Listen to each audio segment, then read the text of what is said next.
Action की बात मत करो, सीधा रिएक्शन पर सवाल उठाओ। गुजरात दंगों से लेकर दिल्ली दंगा, नू सब उठाकर देख लीजिए, आपको ये एजेंडाधारी यही करते मिलेंगे। सवाल यह है कि अगर पहला गलत है तो दूसरा गलत क्यों नहीं है? लेकिन इस देश में यही पैटर्न चलता चला। दरअसल मिथिलेश साल 2015 से हरियाणा के नू में हिंसा का मामला हो या फिर कोई दूसरा। 37 साल की मिथिलेश रबुपुरा गांव में करीब 23 साल से रह रही हैं।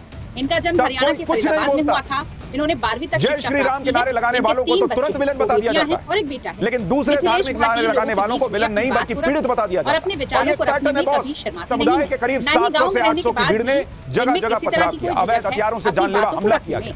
मिथिलेश भाटी अपनी गाड़ियों में आग लगा बड़ी बहन गीता नहीं मिलता तो कोई एक व्यक्ति कहीं कुछ कर दे पूरे 140 करोड़ के देश में, तो सीधे हिंदुत्व पर खतरा जो है वो मंडरा हिंदुत्व को खतरा बताया जाता है। मिथिलेश भाटी कलश की भंडार अलग-अलग जगह पर कितने सारे कलश यहाँ पर देखिए अब रखे हुए हैं। लेकिन कलश यात्रा के दौरान जो श्रद्धालु यहाँ पर आए वो इतनी अफरा-तफरी मच गई कि वो तमाम कलश है वो यहीं पर रखे। बहुत सारे कलश ऐसे भी हैं जो देखिए यहाँ पर टूट भी गए हैं। जाहिर तौर पर जो अफरा-तफरी यहाँ पर मची उसके बाद हालात ऐसे हो गए थे कि लोग अपनी जान बचाने के लिए लगातार प्रार्थना कर रहे थे। लेकिन यहाँ पर एक महिला और आ गया तो मैं दरअसल आपको दिखाना चाहती हूँ वो है ये पीछे की पहाड़ियां। जरा यहाँ पर अगर मैं आपको दिखा पाए क्योंकि हमने जो यहाँ के लोगों से यहाँ के पुजारी से भी बात की तो उन्होंने यही बताया कि ये जो पहाड़ कह रही हैं कि उसे क्योंकि जो मंदिर का छत है बिल्कुल बगल में ही है।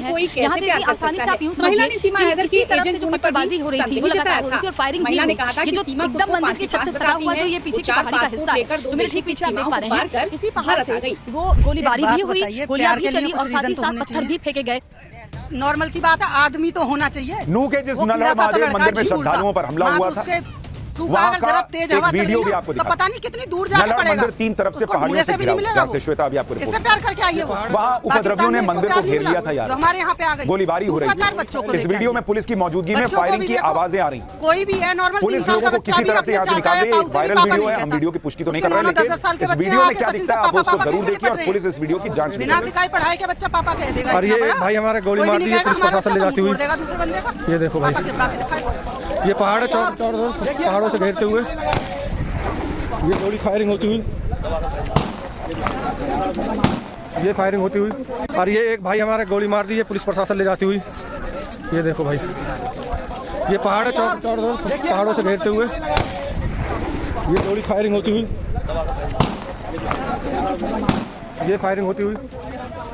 और ये एक भाई हमारा। सवाल तो ये पूछा जा रहा है कि पुलिस वाले कर क्या रहे थे, लेकिन भीड़ ने तो पुलिस वालों को भी टारगेट बना रखा।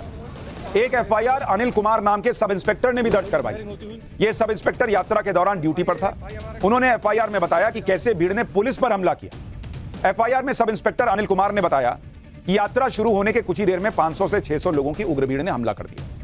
भीड़ के हाथ में लाठी, डंडा, पत्थर और अवैध हथियार थे। भीड़ ने यात्रा में आने वाले लोगों और पुलिस पर हमला किया। अनिल कुमार ने एफआईआर में बताया कि सरकारी गाड़ी में जब ड्राइवर सीट पर बैठे हुए थे तभी उग्र भीड़ ने उनकी गाड़ी पर हमला किया।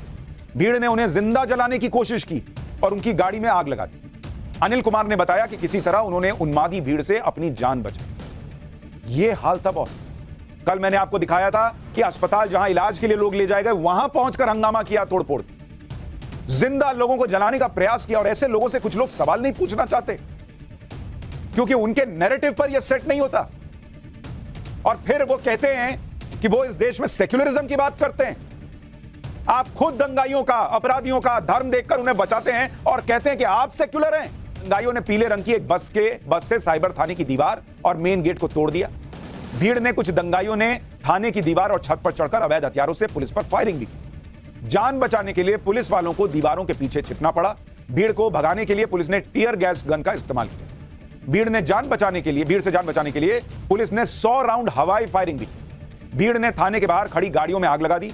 थाने के अंदर खड़ी गाड़ियों में भी तोड़फोड़ की। कुछ गाड़ियों में आग लगा दी गई। थाने से 2 plastic cooler, 1 inverter, 1 battery, 1 laptop और एएसआई के पर्स से उनका आधार कार्ड और 5000 रुपए भी लूट के ले गए। थाने की छत पर रखी पानी की टंकियों को तोड़ दिया। इसी दौरान भारी संख्या में पुलिस फोर्स आ गई, जिसके बाद भीड़ वहां से भाग गई। इस हमले में 2 पुलिस वाले घायल हुए। ये सारी बातें भी एफआईआर में दर्ज है। इन एफआईआर से साफ लगता है कि धार्मिक यात्रा पर हमला होना जैसे तय था। भीड़ पूरी तरह से तैयार थी। पुलिस वाले भी टारगेट पर थे। अच्छा, कोई कह सकता है कि भाई साइबर क्राइम के थाने पर क्यों हमला किया? शायद बहुत लोगों को नहीं पता होगा, लेकिन जिस तरह से जो साइबर क्राइम देश भर में होते हैं उसमें सेकंड नंबर पर सबसे ज्यादा केसेस जो हैं वो नू से कनेक्टेड मिलते हैं कि वहां से साइबर क्राइम किया जा रहा है। क्यों? क्योंकि ये नैरेटिव सेट करना है कि मोदी योगी जो है वो इस देश को खतरे में डाल रहे हैं। इसलिए हिंदुत्व को दागदार करने के लिए कुछ नहीं मिलता, तो कोई एक व्यक्ति कहीं कुछ कर दे पूरे 140 करोड़ के देश में, तो सीधे हिंदुत्व पर खतरा जो है वो मंडरा, हिंदुत्व को खतरा बताया जाने लगता। लेकिन अगर धार्मिक नारे हिंदुत्व से ना जुड़े हों और दूसरे धार्मिक नारे लगाकर कोई कुछ भी कर दे, तो संविधान खतरे में नहीं आता ऐसे लोगों की। तब देश को कोई खतरा नहीं दिखता, तब कोई कुछ नहीं बोलता। जय श्री राम के नारे लगाने वालों को तो तुरंत विलन बता दिया जाता है, लेकिन दूसरे धार्मिक नारे लगाने वालों को विलन नहीं बल्कि पीड़ित बता दिया जाता है। और ये एक पैटर्न है बॉस। एक्शन की बात मत करो, सीधा रिएक्शन पर सवाल उठाओ। गुजरात दंगों से लेकर दिल्ली दंगा, नू सब उठाकर देख लीजिए, आपको ये एजेंडाधारी यही करते मिलेंगे। सवाल यह है कि अगर पहला गलत है तो दूसरा गलत क्यों नहीं है? लेकिन इस देश में यही पैटर्न चलता चला रहा है और आज तक चल रहा है, फिर चाहे हरियाणा के नूह में हिंसा का मामला हो या फिर कोई दूसरा मामला।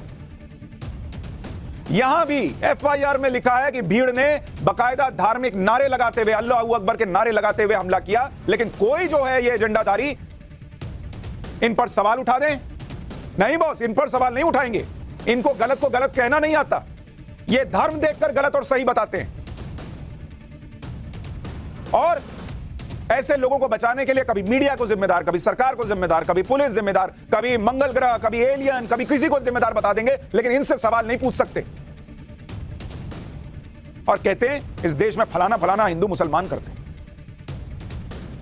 हरियाणा के नूह में हिंसा हुई तो यही कहा गया कि नफरत का केरोसिन छिड़क दिया, और इसी नफरत के केरोसिन से देश को जलाया जा रहा है। लेकिन यह कोई नहीं पूछ रहा कि वो नफरत जो एक धार्मिक यात्रा के खिलाफ नूह में दिखी, जिसमें धार्मिक नारे लगाकर हमले किए गए, क्या वो नफरत नहीं है बॉस? हरियाणा के नूह में क्या हुआ था उसे सुनकर आप हैरान रह जाएंगे। आज आपको एक स्टिंग ऑपरेशन भी दिखाऊंगा, लेकिन पहले किस तरह के धार्मिक नारे लगाकर एक धार्मिक यात्रा को टारगेट किया गया। हमारे पास जो एफआईआर्स हैं, जिनमें शिकायतें दर्ज कराई गई हैं, जो नूह हिंसा के मामले में एफआईआर में लिखा है, हम अपनी मर्जी से एक शब्द नहीं कह रहे, उन एफआईआर की डिटेल आज आपको बताना चाहता हूं। एक एफआईआर पंकज कुमार नाम के इंस्पेक्टर ने दर्ज करवाई है बॉस। पुलिस खुद एफआईआर लिखवा रही, क्योंकि इस मामले में तो पुलिस को भी नहीं बख्शा दंगाई। नूह में हिंसा वाले दिन के बारे में इस एफआईआर में क्या बताया गया है, सुनिए। 600 से 700 लोगों की भीड़ ने धार्मिक यात्रा पर हमला किया। हमला करने वाली भीड़ अल्लाह अकबर के नारे लगा रही थी, यह एफआईआर में लिखा है। धार्मिक नारे लगा रही उग्र भीड़ ने पुलिस पर भी पथराव किया। भीड़ ने अवैध हथियारों से पुलिस पर फायरिंग की। पुलिस ने माइक के जरिए भीड़ को समझाने की कोशिश की, लेकिन भीड़ ने हमला जारी रखा। उग्र भीड़ की फायरिंग में एक पुलिसकर्मी अनिल कुमार को पेट में गोली लग गई बॉस, वो घायल हो गए। जान बचाने के लिए पुलिस ने कई राउंड हवाई फायरिंग तक की। भीड़ ने सोची समझी साजिश के तहत इस घटना को अंजाम दिया। यह एफआईआर में, जो एफआईआर पुलिस वाले ने की है, उसमें लिखा हुआ है। सिर्फ धार्मिक यात्रा ही नहीं, मंदिर पर भी हमले की बात है। हिंसा के दौरान नूह के एक मंदिर में 30 से 40 लोग फंस गए और 400 से 500 लोगों की भीड़ उन पर हमला करने वाली थी। जब पुलिस मौके पर पहुंची तो उन पर भी हमला कर दिया गया। नूह में वार्ड नंबर 9 में यह घटना हुई। घटना की FIR duty magistrate Abid Hussain ने दर्ज कराई है। कोई कह सकता है ना कि पुलिस वाला भी हिंदू था इसलिए बोल दिया होगा। बॉस, ये FIR duty magistrate Abid Hussain ने दर्ज कराई है, जो खुद एक मुसलमान है। और उस मजिस्ट्रेट ने इस एफआईआर में क्या लिखा है आपको पता है? एक समुदाय के करीब 700 से 800 की भीड़ ने जगह जगह पथराव किया। अवैध हथियारों से जानलेवा हमला किया गया। प्राइवेट और सरकारी गाड़ियों में आग लगा दी गई। आबिद हुसैन ने एफआईआर में बताया कि वो नूह बस अड्डे पर मौजूद थे, तभी उन्हें जानकारी मिली कि 400 से 500 लोगों की उग्र भीड़ ने धार्मिक यात्रा में शामिल हुए 35 से 40 लोगों को वार्ड नंबर 9 में, जो राम मंदिर है, वहां पर घेर लिया है। राम मंदिर के बाहर उग्र भीड़ लाठी, डंडे, पत्थर और अवैध हथियारों से फायरिंग कर रहे थे। उग्र भीड़ ने पुलिस पर भी हमला किया और फायरिंग की। पुलिस ने उग्र भीड़ पर बल प्रयोग किया और भीड़ को खदेड़ दिया।